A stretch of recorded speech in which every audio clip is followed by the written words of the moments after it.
Saudações, estimados. Ah, neste tópico, como o título já vem dado, nós trataremos de compostos aromáticos, que basicamente são os compostos que apresentam o anel aromático e, vulgarmente, o anel benzênico. Esse é o ponto que mais trataremos nesse composto, nesse tema.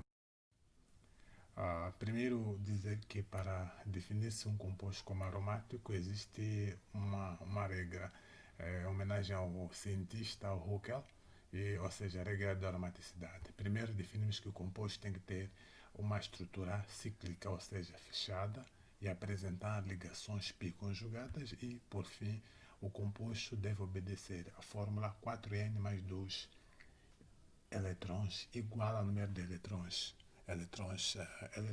π, onde o n pertence ao conjunto de números naturais. A seguir, vamos tentar dar mais ênfase à fórmula. Primeiro, a primeira regra dizia da regra da aromaticidade. Nós dizemos que o composto tem uma estrutura cíclica. Neste caso, todas as estruturas que temos aqui são cíclicas, partindo do primeiro ao último. No entanto, nem todos são aromáticos, porque a seguir devem aparecer ligações π. Essas ligações π têm que ser conjugadas.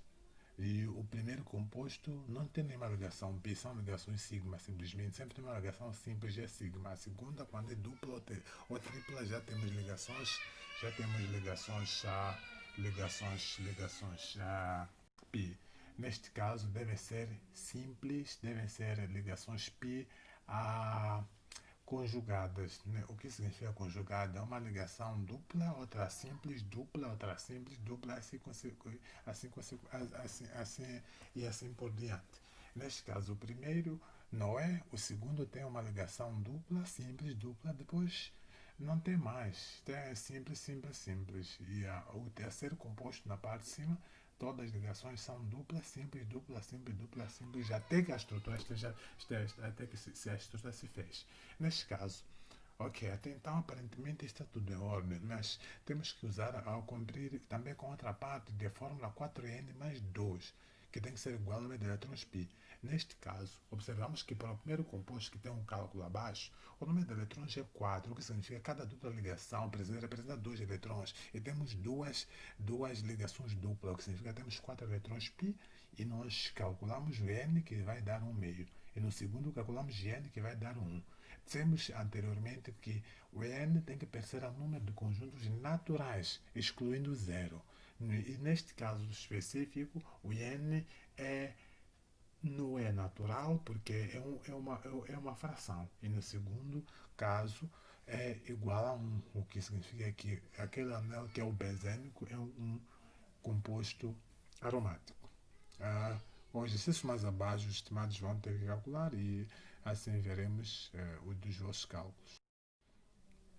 O fenil, o anel aromático, quando substituído, ou seja, o benzeno quando substituído, forma o brometo de fenil.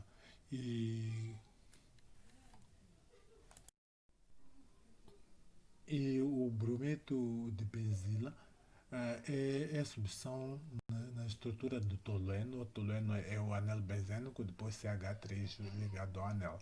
Então forma, quando se tira o bromo do CH3, quando se tira o hidrogênio CH3, coloca-se o bromo, temos aqui o composto que o brometo de benzila. O que é benzila? Benzila é o anel aromático ligado a CH2. Esse é o radical benzila. Essa é uma estrutura também, é um radical extremamente importante na química.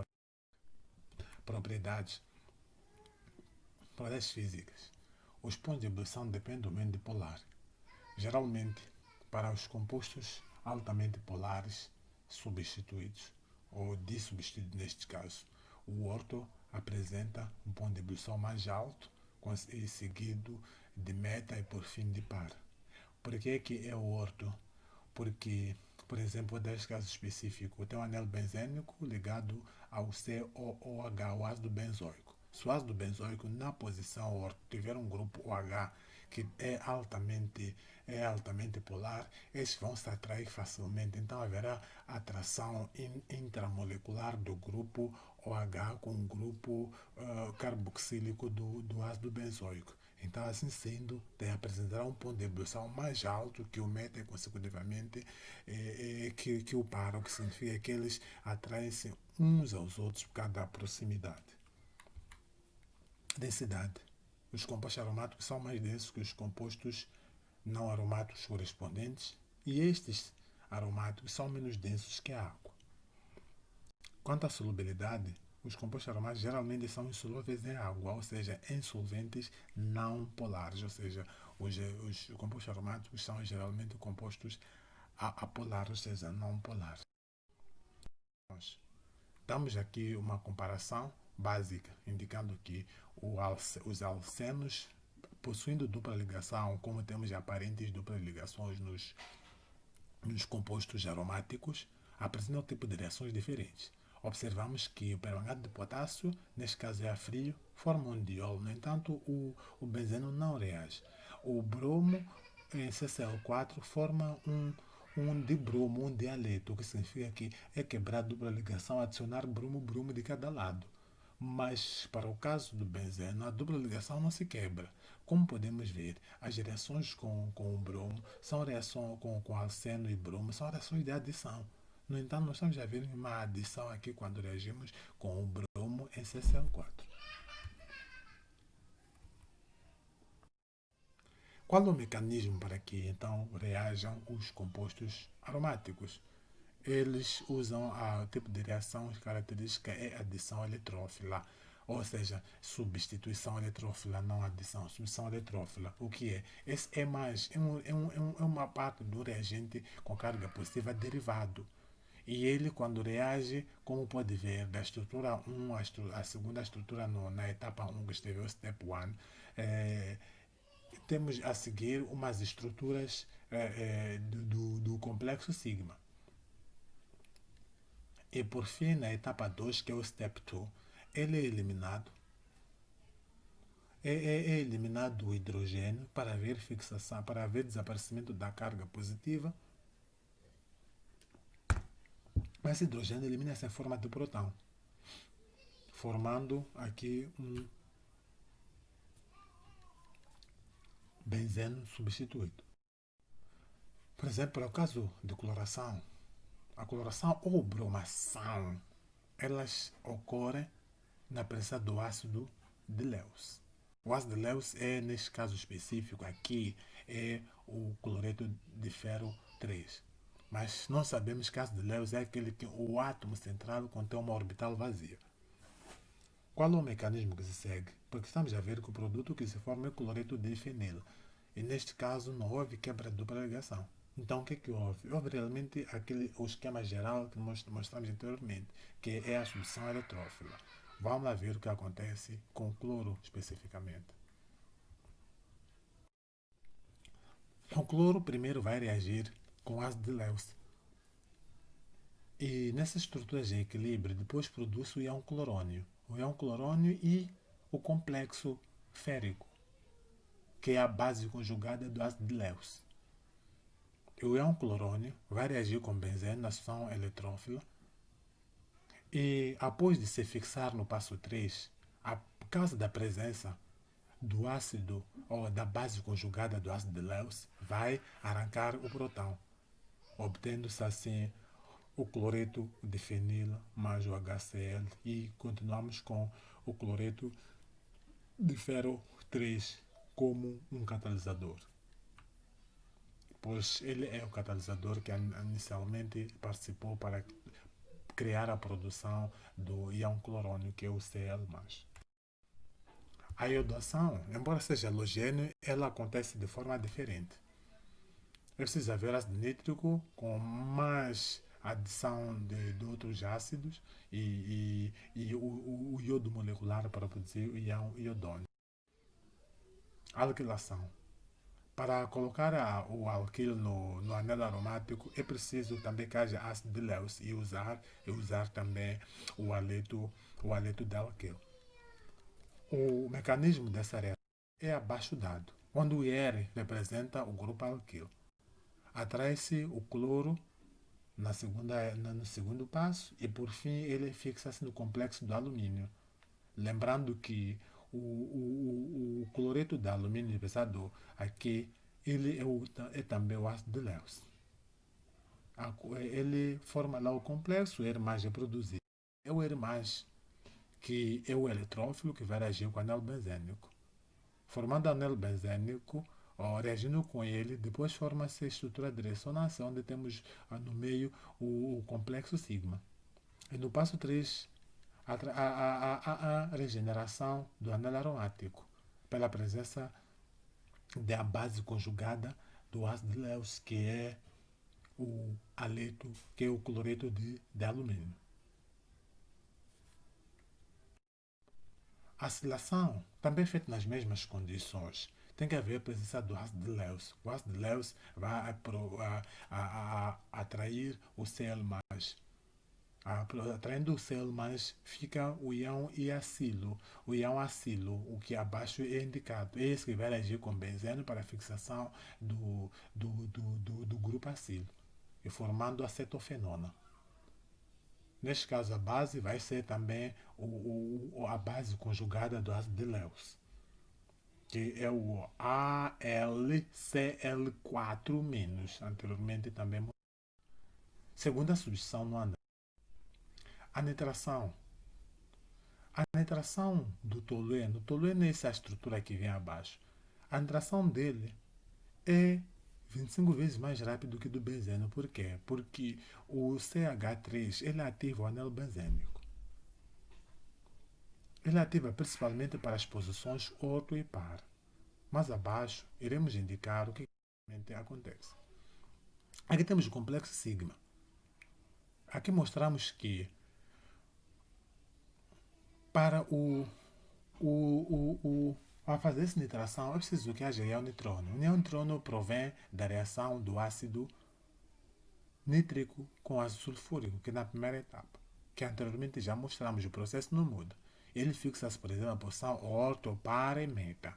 Na posição orto, vimos que a formação no primeiro composto, na primeira estrutura do complexo sigma, carga positiva sobre o carbono que está ligado ao metilo.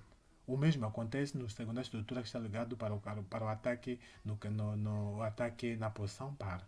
No entanto, a carga positiva não é formada no meta, não é formada quando estamos no ataque no meta, não é formada sobre o CH3. E a estrutura, lembrando-se que antes nós falamos que a estrutura que se forma carga positiva, como carbocatião, é mais estável o carbocatião que se forma no carbono terciário. Portanto, é mais favorável o ataque na posição orto e para, onde há a formação de uma estrutura mais estável. Diagrama. Aqui comparamos a reação do benzeno com o tolueno. O benzeno, ele reagindo, gasta mais energia, pela via de ver a coluna, o azul dele está muito para cima, e quando é tolueno, quando é na posição meta, gasta mais energia relativamente ao orto e para, que gasta menos energia. Então a reação mais favorável é aquela que ocorre na posição orto e para o tolueno, que gasta menos energia. O grupo alquilo, no caso já mostrado, especificamente referindo o metilo, ele estabiliza o complexo sigma por indução, ou seja, dá eletrões através da ligação sigma ao anel, ou seja, o carbocatião fica mais estável. Mas para substituintes com par de eletrões não partilhados, eles também estabilizam o complexo sigma, mas neste caso por ressonância. Vejamos, por exemplo, o caso em que nós temos o grupo metóxido ligado a ele e nós estamos a fazer nitração a seguir. O que acontece é o seguinte, é que ao fazer a nitração, teremos NO2 e temos carga positiva sobre o carbono que contém o grupo OCH3. Este aqui vai ser estabilizado, como indica a ressonância lá. Temos OCH3 com carga positiva, porque eles têm eletrões para eletrões sobre o oxigênio. Ele vai estabilizar o anel. Então eles doam os eletrões ao anel para estabilizá-lo.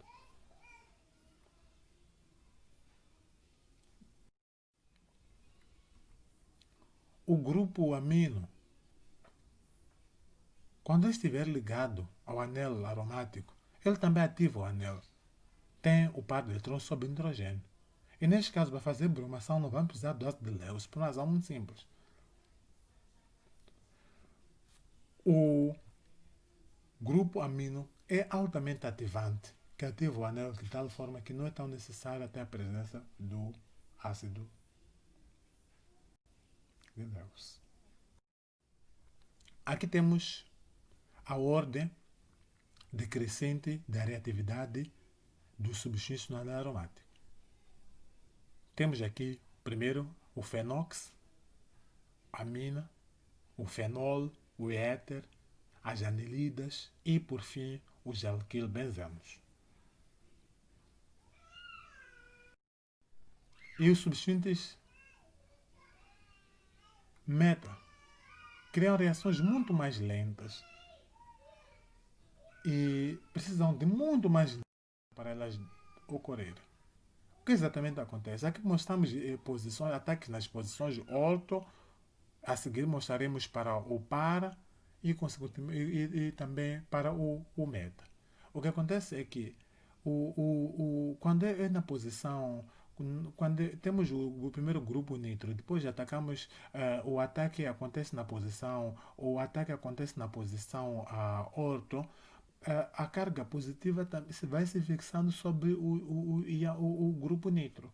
O grupo nitro por si mesmo é um grupo reiterador de eletrões. Assim sendo, como vem escrito na segunda estrutura, temos duas cargas positivas. Uma estrutura com duas cargas positivas vizinhas, essa estrutura é particularmente instável. Assim sendo, essa posição não é favorável. O ataque na posição par também dá estrutura positiva sobre o carbono quando vamos fazendo ressonância. E logo, essa estrutura também não é particularmente estável. Contudo, para a posição meta, a carga positiva não cai sobre o grupo nitro, que também é retirador de eletrões. Assim sendo, essa estrutura é muito mais provável de acontecer relativamente às outras, embora o grupo nitro seja, seja desativador, ele vai providenciar uma estrutura aparentemente mais estável relativamente aos outros. Pelo menos apresenta aqui três fórmulas de ressonância mais aceitáveis do que aquelas três lá em que duas delas são praticamente inexistentes.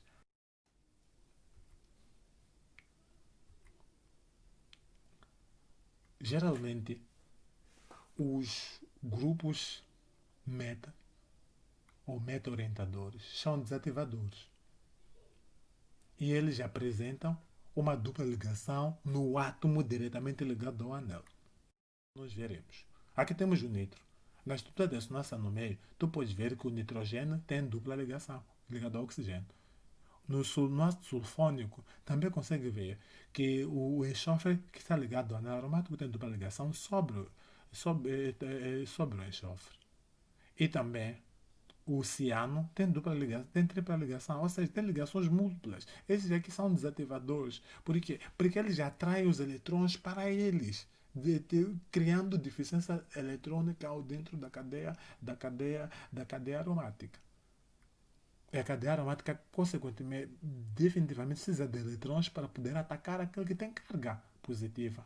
Se existirem grupos que lhe retiram eletrões, ele praticamente não está a reagir. É por isso que chamamos deles de desativantes ou desativadores. Aqui temos também os cetonas e aldeídos, em que o carbono ligado a eles, ele é ligado a um outro átomo de oxigênio, que retira eletrões dessa dupla ligação. O mesmo acontece para o éster. E por fim, para o íon amônio quaternário. Ele faz o mesmo. Ou seja, ele não tem nenhum eletrão sobre o nitrogênio. Sendo assim, o lado mais próximo que ele possa puxar é do anel para se estabilizar. Assim sendo, desativa também o anel. Todos os desativantes são meta-orientadores.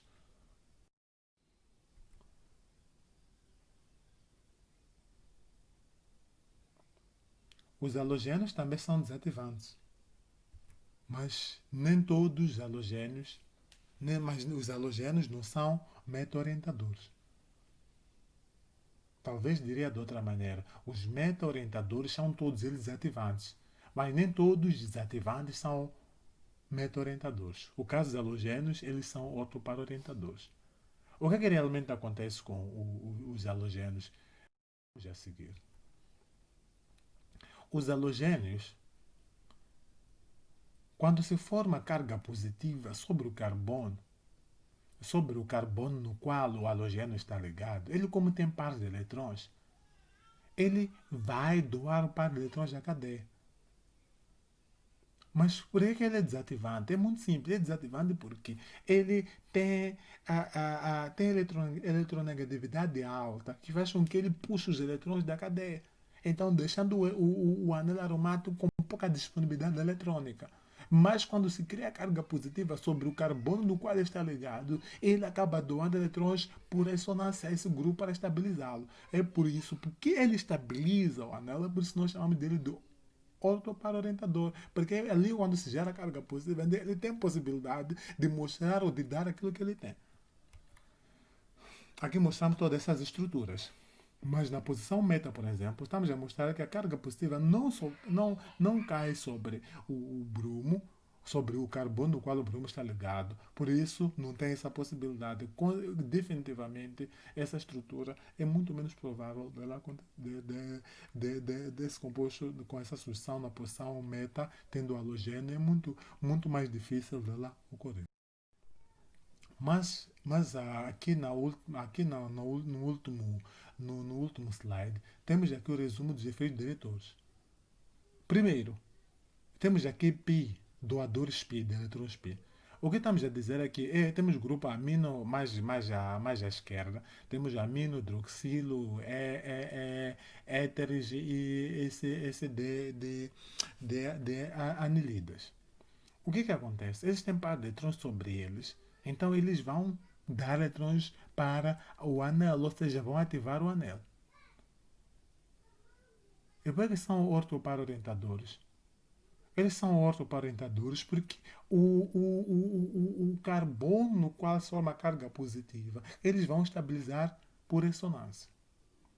O mesmo acontece para os doadores sigma, ou seja, aqueles que não têm eletrões para dar como tal, mas vão doar por doador sigma, como está a dizer aqui a expressão em inglês, eles vão estabilizar. Então, esses todos são ativantes.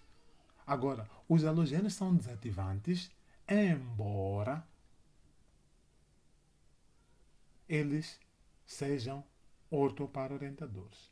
E os restantes carbonilos, como estamos a indicar, e outros grupos que contêm dupla ligação sobre o carbono no qual está ligado ao anel, eles são desativantes e também são meta-orientadores.